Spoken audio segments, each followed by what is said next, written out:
As soon as the day dawned, Vibhishan went to the king. He had thought deeply over the matter and had come to a decision. His brother's welfare demanded that he should somehow seek to convert and save him.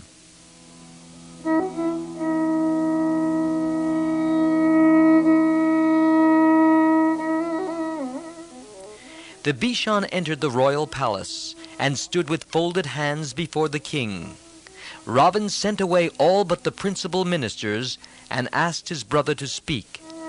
Vibhishan began, "My brother and my lord, forgive me if what I say is not pleasing to your ears.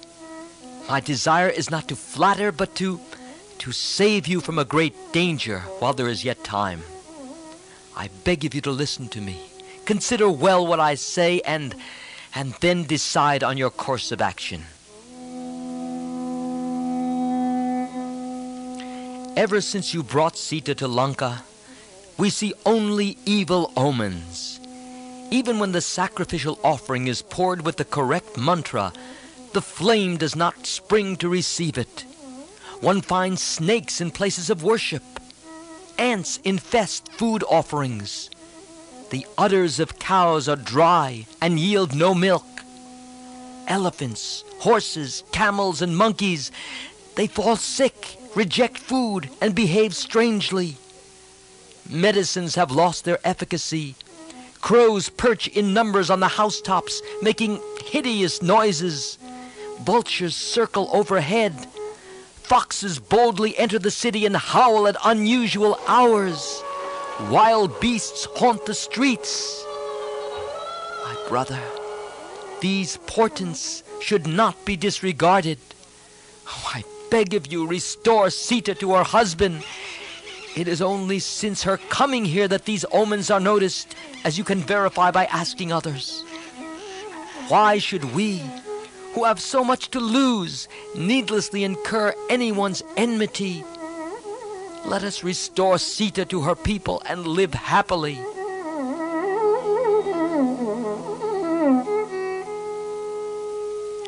Thus did Vibhishan plead earnestly with his brother.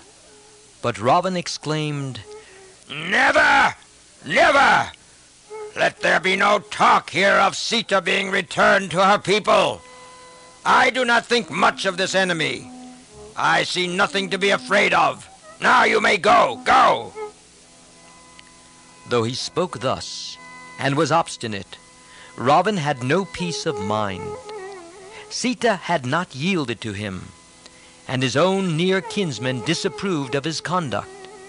He was agitated, but putting on an air of confidence and unconcern, he summoned the council again. Lust and injured vanity kept him from the straight path, but he found some consolation in taking counsel from others.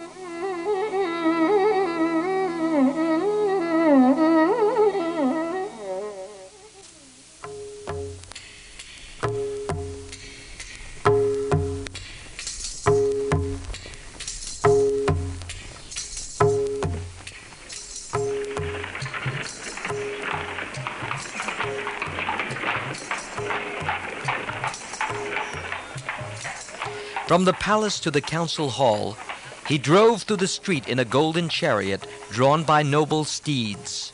Warriors, holding swords and shields and wearing brilliant uniforms, marched in front, behind, and on all sides. Others mounted on elephants and horses, and armed with axes, spears, and other terrible weapons, followed the chariot. Trumpets were blown and drums beaten.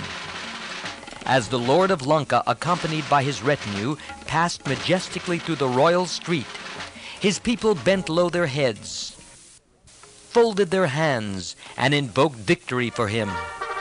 As he entered the hall, drums and trumpets sounded loudly and filled the 8 quarters. Ravana took his seat on the throne in the great hall constructed by Maya, which shone in all the splendor of gold and silver and precious carpets. Hundreds of demons stood sentry outside. Obedient to the call of the king, thousands of Rakshasa warriors had assembled in the chamber. long rows of vehicles stood in the streets.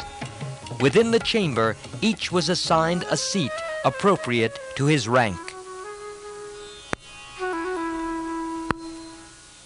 Priests and chanters of the Vedas came in hundreds, and after receiving tokens of respect from the king, were seated in the hall.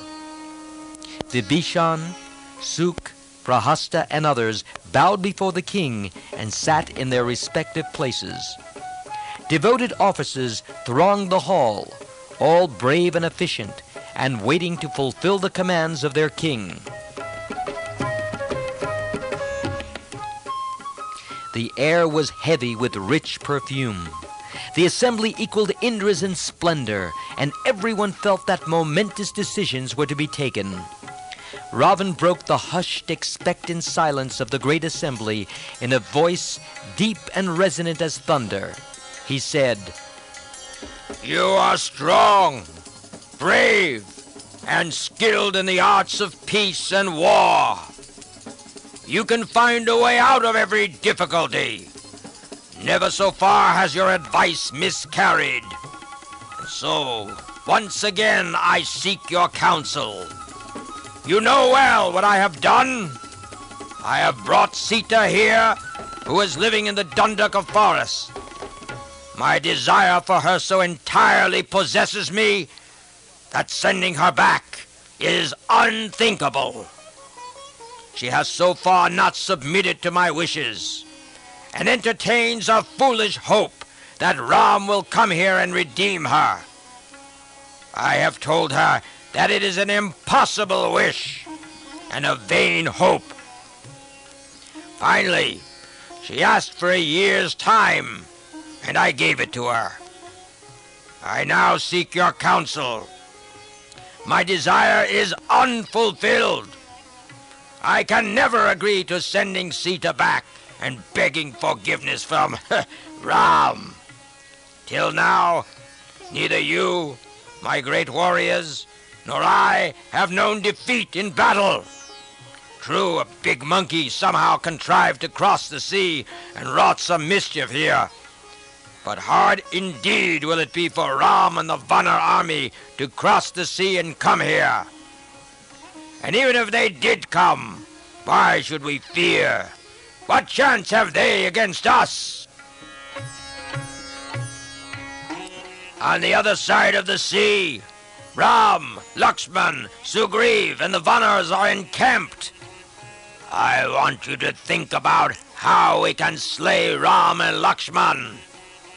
I should have summoned the council earlier, but my brother Kumbhakan was in his long period of sleep, so I waited till he woke up." Thus spoke Ravana, blinded by lust, hiding his real anxiety, and mixing a little falsehood with truth. For Sita had not asked for a year's time. She had absolutely rejected his advances, but he asked her to reconsider and gave her a year's time.